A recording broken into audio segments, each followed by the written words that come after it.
St.Therese was born in France in 1873.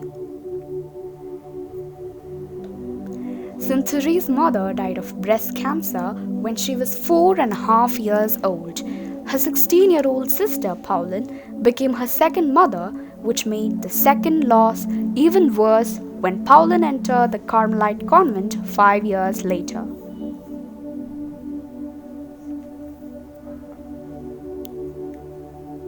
A few months later, Therese became so ill with a fever that people thought she was dying.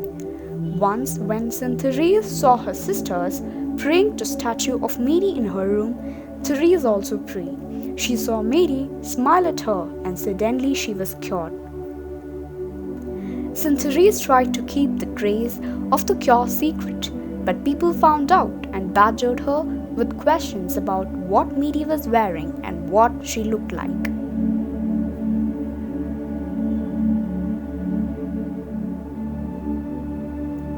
When her other sisters, Mary and Leon, left to join religious orders, Therese was left alone with her last sister, Céline, and her father. Every time Therese even imagined that someone was criticizing her or didn't appreciate her, she burst into tears. Any inner wall she built to contain her wild emotions crumpled immediately before the tiniest comment.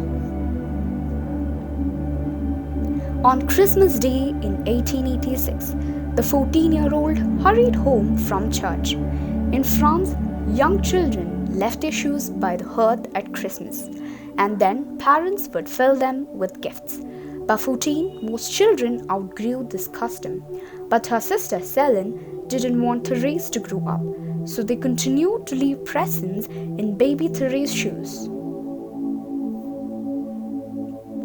As she and Céline climbed the stairs to take off their hats, their father's voice rose up from the parlor below. Standing over the shoes, he sighed. "Thank goodness that's the last time we shall have this kind of thing." But the tantrum never came. Something incredible had happened to Therese. Jesus had come into her heart and done what she could not do herself. He had made her more sensitive to her father's feelings than her own. In her autobiography, St. Therese referred to this Christmas as her conversion. Therese be known as the little flower, but she had a will of steel.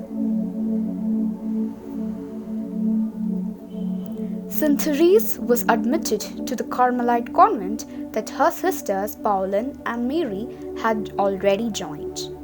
She knew as a Carmelite nun she would never be able to perform great deeds. Love proves itself by deeds, so how am I to show my love? Great deeds are forbidden me. The only way I can prove my love is by scattering flowers, and these flowers are every little sacrifice, every glance and word, and the doing of the least actions for love. She took every chance to sacrifice, no matter how small it would seem. She smiled at the sisters she didn't like. She ate everything she was given, without complaining, so that she was often given the worst leftovers. One time, she was accused of breaking a vase when she was not at fault. Instead of arguing, she sank to her knees and begged forgiveness. These little sacrifices cost her more than bigger ones, for these went unrecognized by others. No one told her how wonderful she was for these little secret humiliations and good deeds. Then, in 1896, she coughed up blood. She kept working without telling anyone until she became so sick. A year later, everyone knew it. Her pain was so great that she said that if she had not had faith, she would have taken her own life without hesitation. But she tried to remain smiling and cheerful, and succeeded so well that some thought she was only pretending to be ill. Her one dream was the work she would do after her death, helping those on earth. I will return, she said. My heaven will be spent on earth. She died on September 30, 1897, at the age of 24 years old.